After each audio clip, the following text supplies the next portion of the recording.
Alors, je viens de remarquer que la dernière prise, là, c'était un peu embrouillé. Je ne sais pas si j'avais oublié de changer les batteries avant de l'amorcer. Enfin, je m'excuse pour la qualité visuelle du dernier segment. J'ai préparé un rapide mot de la fin. Je fais très attention pour ne pas m'égarer. C'était très important aujourd'hui que je fasse une émission courte. D'une part, je suis 2 semaines en retard. J'ai pas fait d'émission la semaine dernière. C'est pas tragique. Vous avez réussi à passer au travers la semaine. Mais c'était important parce que ça prend du temps pour faire le montage. La semaine prochaine, étant donné ces élections, je ne sais pas si on va revenir au modèle conventionnel un peu plus éclaté. Puis bon, je prévois une demi-heure. Puis finalement, si ça dure 1h30, c'est pas plus grave qu'il faut. Il y a Voix Piétaille qui continue jusqu'au 14 novembre. Je vous dirais que passé le 14 novembre, quitte à manquer une semaine, une fois de temps en temps, de faire des émissions, j'ai essayé 2-3 modèles au cours des dernières semaines, puis je privilégie le modèle un peu plus éclaté. Donc, on verra comment vous sentez face à ce type d'émission-là, quel modèle vous privilégiez, puis comme les modèles avec moi, lesquels moi je me sens le plus confortable. Je vous admettrai que quand j'ai essayé avec les fiches et tout ça, là, ça a été coup-ci, coup-ça. En même temps, c'est plutôt intéressant là, comme rythme, hein, lorsqu'il y a un segment, un sujet, un segment, un sujet, ça évite que je m'égare, puis ça coupe aussi au niveau des transgressions, pas des digressions. J'en profite pour en parler un peu. Je vous ai parlé il y a 2 semaines des défis de WebMess face à des productions audiovisuelles comme celle-là. Tu es habitué avec du contenu écrit de dire il va y avoir une croissance organique qui va se faire et on peut prévoir une croissance positive. C'est un pléonasme, mais vous comprenez ce que je veux dire. On peut penser qu'avec le tissage d'hyperliens et avec la notoriété de chacun des contenus, que les moteurs de recherche vont nous envoyer de plus en plus de visiteurs, alors que là, il n'y a pas de mots-clés, il n'y a rien. Donc, c'est un défi de webmastery. Je pense que c'est important d'explorer ça pour vous donner des idées après ça. Et puis, lorsque vous faites de la prise en charge citoyenne ou de la critique média, le chantier critique média, je pense que c'est lui qui est le plus important pour notre propos, là, d'avoir eu des expériences avec des gens qui ont essayé des choses qui ont fonctionné, des choses qui ont moins bien fonctionné. Mon mot de la fin, je vais donc le garder le plus court possible. Je vais reprendre les mêmes candidats, la même candidate, mais à l'envers à ce coup-ci. Marcel Côté, je pense qu'il doit miser sur sa prévisibilité. C'est un monsieur aux cheveux blancs, ça peut paraître nono de le dire, mais c'est un monsieur qui va vous donner probablement ce que vous vous attendez d'un politicien ou d'un maire de Montréal. C'est quelqu'un qui risque de peu nous réserver de surprises. Donc je pense qu'il peut maintenant miser sur cette carte-là. On peut en débattre en long et en large si Mme Arel aurait fait mieux, si l'idée de coalition, finalement, c'était pas si bon que ça, mais étant donné qu'on est à une semaine du vote, puis bon, il est candidat, et puis il est dernier dans les sondages aussi, hein, ça doit être extrêmement décevant pour lui. Donc moi, j'opterais pour miser sur sa prévisibilité et de ne pas me sentir mal face à ce caractère-là. La population est vieillissante. Denis Coderre prouve avec un programme politique très classe moyenne, dans tout le monde pareil, qu'il y a encore des gens qui peuvent tendre l'œil de ce côté-là.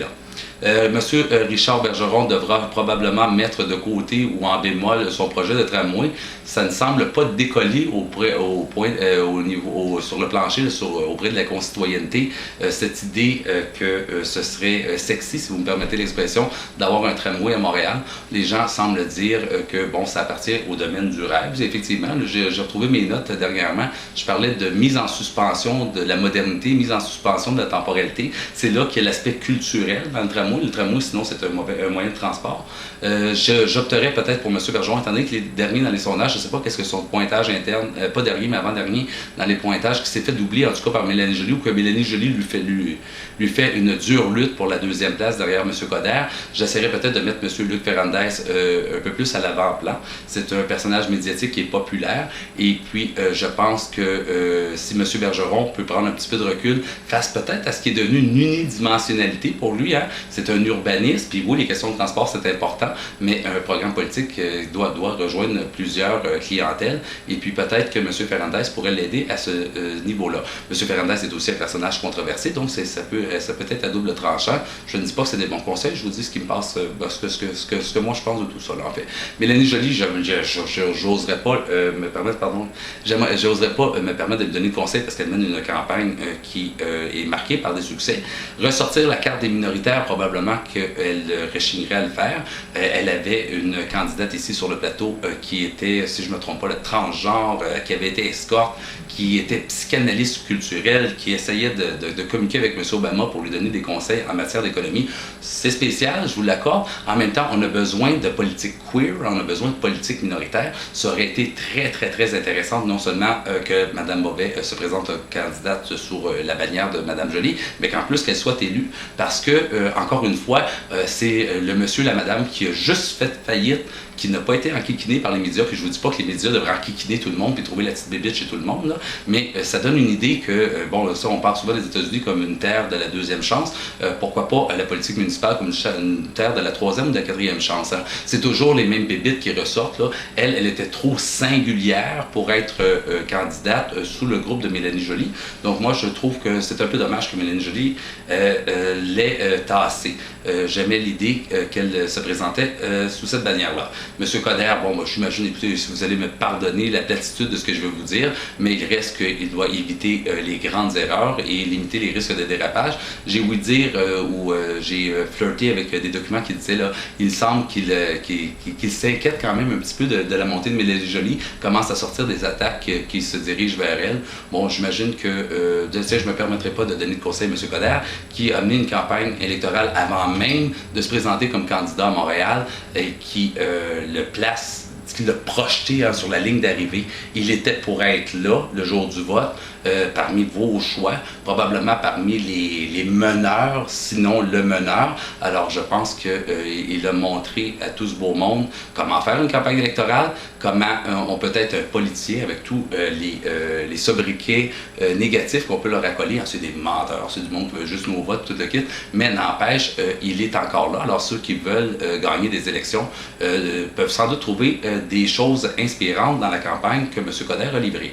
Sur ce, mes très chers amis, je vous remercie d'avoir été à l'écoute. Je pense que c'est probablement l'émission la plus rapide que j'ai fait à date. C'est peut-être aussi l'émission la plus cheap, parce que c'est pas que je suis pressé dans le temps aujourd'hui comme tel pour la faire. C'est juste que si je fais le montage et tout ça, ça risque de me mettre encore en retard. Puis on est déjà une semaine en retard, en plus avec Bois Piétaille. Ça n'avait pas de bon sens pour moi de vous faire une émission comme je vous fais d'habitude avec des modèles, puis du visuel, puis et tout le tralala.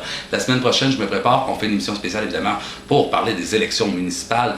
Très chers amis, participez de la vie citoyenne, participez de la vie démocratique, impliquez-vous dans vos milieux. On va sortir le chantier Ta Critique Média, pilier de notre démocratie bientôt. On va avoir l'occasion d'en parler. Il y a plein de lacades qui s'en viennent. Et puis, j'ai assez parlé pour aujourd'hui. C'est à votre tour de jaser. N'hésitez jamais à m'écrire un courriel. À chaque fois que j'en reçois un, je me fais un plaisir d'y répondre. Et en général, ça prend 24 à 48 heures avant que vous ayez une réponse. Mon nom est Daniel Capper. Vous écoutiez La CAD sur Barricade TV. Barricade TV, c'est le module vidéo audiovisuel du réseau d'espace web le tourmaline.net. Le tourmaline.net est un site web basé évidemment dans le quartier Marlène, qui est un quartier culturel à Montréal, dans le magnifique arrondissement du Plateau Montréal. Il ne me reste plus de temps. Au revoir.